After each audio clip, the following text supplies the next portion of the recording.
Story time. Don't worry, I'm not going to make you look at my face the entire time. I'll probably just cut in some footage of my dogs playing or something like that. Anyway, I recently had a birthday. I'm 53 years old, yay me. And I had a wonderful video planned to release on my birthday, but I didn't have time to film it. So I'm giving you this instead. So you might know I work as a retail merchandiser. Notice that I am not wearing my name tag or naming the name of my company or naming my clients. Why? Because people get fired. People get fired for filming themselves at work or talking about their work or in any way making their employer look bad. And it's along these same lines that I'm doing this video today. You see, I didn't have time to film my video because things kind of went haywire at work.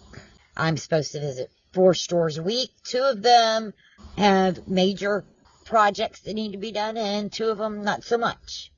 I used to be able to work Sunday through Tuesday, get everything done, and have 3 days a week to groom dogs. Well, things went haywire, and I ended up with another major store. So now I'm working Sunday through Wednesday and only have 2 days a week to groom dogs. So what went haywire? Well, our company recently got acquired by a different company, and they're having to do a lot of changeovers on the back of house stuff. And the new company has put in a hiring freeze while all that gets sorted. In the meantime, one representative quit and took another job, and another rep is out for medical reasons. I hope she gets better soon. And then my boss has to send out those emails. First email we get is reminding us, and if we take anything out of the stores we serve, we must pay for it. Turns out he had to fire somebody. We handle books and magazines at a major retailer.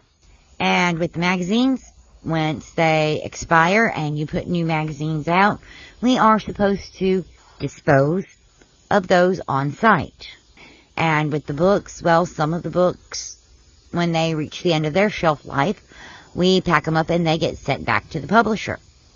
With other books, they're printed on cheap paper with cheap ink, and it costs more to send them back than it does to actually print them, so the publisher doesn't want those back.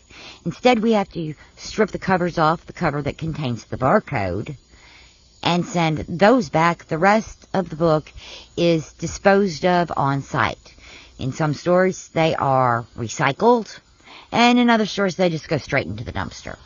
Apparently, one of our workers decided that it wouldn't hurt if she took a book or 2 or a magazine or 2 home with her. Honey, that is stealing.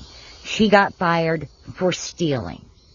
Another week or 2 passes and we get another email from my boss, reminding everyone that if we go more than 15 minutes over our estimated drive time for a day, we must contact him immediately. Well, what's that all about? Guess what? Somebody's been stealing time. We had one representative that drove a total of 110 compensable miles that day. According to the time estimations that my company uses, and those are based on Google Maps, should take about 2 hours and 9 minutes. She claimed 5 hours. She claimed that she was driving for 300 minutes to travel 110 miles. There were no major traffic accidents on her route that day, and the weather was sunny. Now, there was one time when I was working a job and I was traveling between locations during foggy, rainy, misty, yucky conditions, and somebody was an idiot on the interstate. They caused a major traffic accident. I got caught between exits, and it took an hour and a half before the state troopers were able to start turning traffic around and sending us on alternate routes. And of course, the alternate route that I had to take was backed up, so I ended up having to turn in 2 hours and 15 minutes on what should have been a 20-minute drive.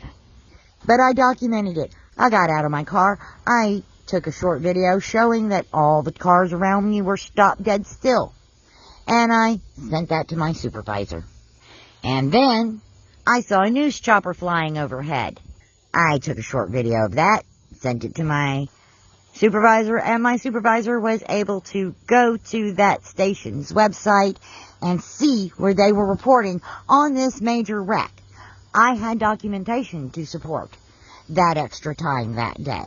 This employee who got fired made absolutely no effort to contact our supervisor. There was no effort to document the issue. The person just chose to turn in 5 hours of drive time. Without documentation, she was accused of stealing time. When your employer is paying you to do a job, you are to do that job. You're not scrolling TikTok. You're not making videos a day in the life. You're not doing dumb things and getting yourself fired. Don't steal. Have you ever heard the phrase, don't bite the hand that feeds you? Or how about don't shit where you eat? This is your job. This is how you make your money. Your 15 minutes of fame is not worth your livelihood. Having some reading materials for when you're sitting in the bathroom is not worth your livelihood. And fudging your time card so you can afford to get your nails done is not worth your livelihood. Come on, people, it's hard to find a good job these days. Don't throw away the one you've got. Don't steal.